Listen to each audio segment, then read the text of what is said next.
pertama, saya tipe orang yang kalau bicara itu cenderung cepat, karena kalau bicaranya lambat jadi lupa dan bingung gitu mau bicara apa. Nah, itu Hmm. sebaiknya apa harus dirubah dengan cara tertentu atau baik-baik aja kalau misal kayak gitu.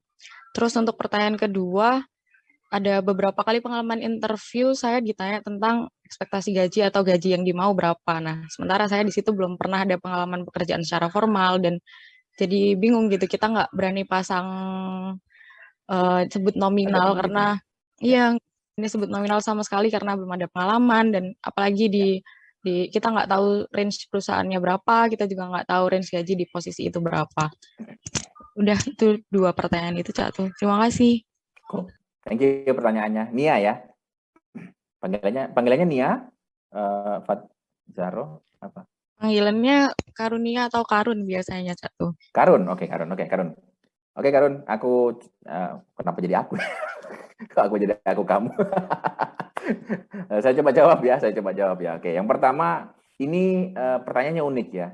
Pertanyaannya unik dan memang agak tricky gitu untuk bisa mengantisipasinya gitu ya.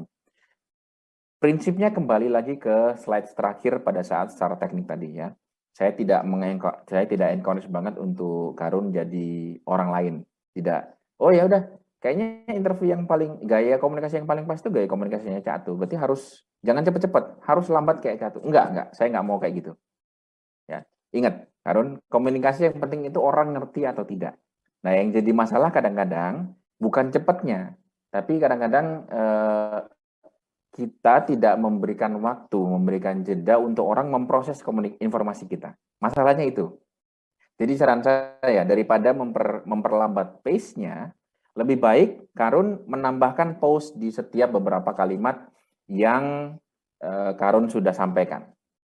Misalnya contoh ada pertanyaan, Karun kan biasanya normally satu kali jawab itu tanpa jeda gitu misalnya kan. Jawab langsung jawab kan, selesai gitu. Nah, dalam satu jawaban kasih 3 atau 4 jeda. Itu jauh lebih possible untuk dilakukan daripada memperlambat pace-nya. Kalau memperlambat pace jadinya kan memperlambat kerja otak kita kan. Nah, kadang-kadang justru itu hal yang ngebuat Karun jadi nggak jadi diri sendiri artinya. Orang-orang yang bicara cepat itu biasanya bukan biasanya, memang pada umumnya adalah orang-orang pinter. Jadi memang seperti itu. Otaknya terlalu cepat berpikir. Dia nggak bisa pelan tuh. Kalau dia pelan justru malah lelet nanti. Otaknya nggak bisa jadi mikir. Jadi karena kecepatan dia mikirnya, mengolah kata-kata dibablasin semuanya gitu. Nah, saya kan agak pelan ngomongnya ya, karena itu menyesuaikan dengan kapasitas otak ya. Karena memang sudah sedikit ya, sel otaknya sesuai dengan jumlah rambut ya. Tapi kalau yang ngomongnya cepat itu biasanya karena memang pada dasarnya otak pintar. Nah, jangan diperlambat pace-nya, tapi dikasih jeda. Ya, jadi pada saat itu memang saya kerja di Unilever Pak. Jadi pada kerja di Unilever itu saya sebagai intern marketing. Berhenti. Habis itu baru jelasin lagi. Ya, jadi jangan pace-nya bukan diperlambat tapi dikasih jeda, dikasih pause. Oke? Itu yang pertama. Yang kedua masalah gaji. Ya, ini yang paling sering ditanyakan oleh fresh grade. Nah, cara jawabnya sederhana kalau menurut saya. Jangan terlalu jual mahal juga, tapi jangan juga kita ngikut banget gitu. Bisa seperti ini. Ini contoh ya langsung. Kalau terkait gaji, saya kalau sekarang ini dengan kualifikasi yang saya punya, minimal saya angka yang saya ekspektasi di angka 4,5 juta Bu. Ya, tapi saya yakin memang di perusahaan ini punya standar untuk fresh grade, jadi angka tersebut saya possible untuk dinegosiasikan. Seperti itu. Terima kasih Bu. Lumayan tidak terlalu jual mahal, tapi kita juga punya standar paling tidak ya, Karun ya. Jadi nggak terlalu yang ikut banget ya Bu. Saya ikut deh.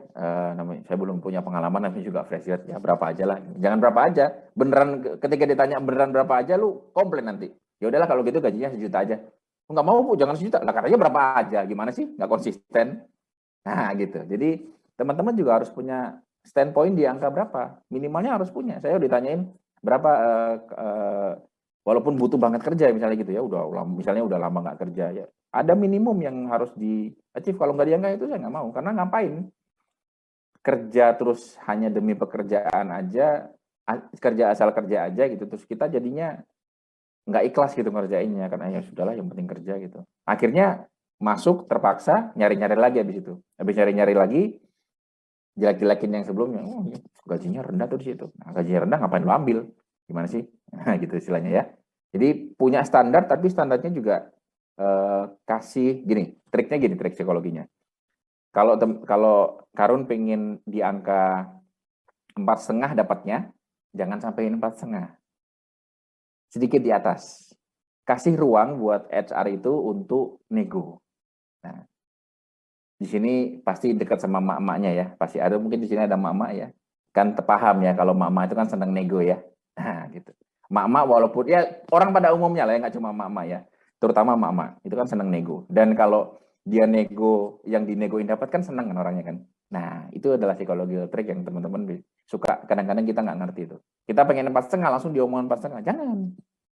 Saya punya standar ya paling tidak di angka 4,8 Bu gitu. Tapi saya negotiable untuk bisa negotiable terkait angkanya, tergantung dengan budgetnya Ibu gitu. Thank you. Nah, jadi kan ada selisih, kita bisa nego tuh.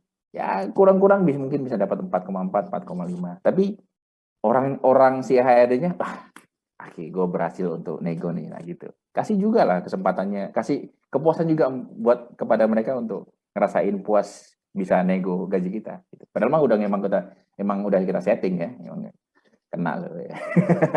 Gitu ya. Oke Karen.